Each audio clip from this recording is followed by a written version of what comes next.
ఆహా ఏం చెప్తాం లష్కర్ బోనాలు చూస్తందుకు రెండు కళ్ళు చాలలేదనుకో రాదుర్రి ముద్దుగా ఊదిచ్చిన బోనాలు ముంగట పోతరాజుల ఆటలు శివశక్తుల సిగాలు డోలు సప్పుళ్ళు తీన్మా స్టెప్పులు ఏమన్నా అనిపించిందా ఐతారం సెలవు కాబట్టి పట్నం పబ్లిక్ అంతా సికింద్రాబాద్ బాటే పట్టే వరకు కాలు పెట్ట సందు లేదనుకో రాదుండ్రి ఉజ్జయి మాంకాలమ్మ బోనాలు ఎక్కించుకునే మొక్కులు మంచిగా తీర్చుకుర్రు ఇక ఇలా రంగం కార్యం జరిగింది కదా అది చూద్దాం.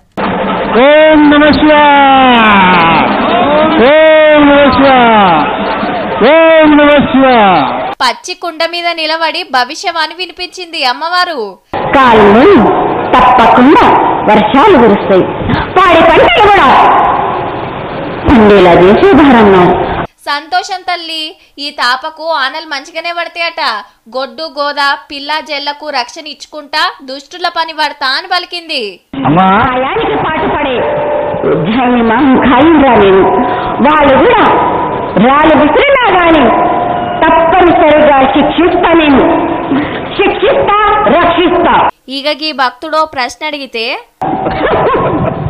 ఇప్పుడొచ్చి నాతోటి ప్రశ్నించగల అంత పెద్దవాడు అయిపోయేవారా? ఆడపడుచులందరూ ఎంత శోధిస్తూ వెళ్తున్నారు.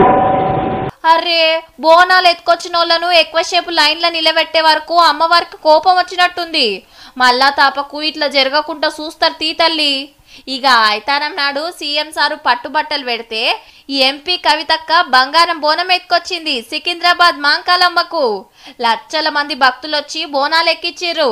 మంత్రి తలసాని షీనన్న అయితే తీన్మా స్టెప్పులేసిండు.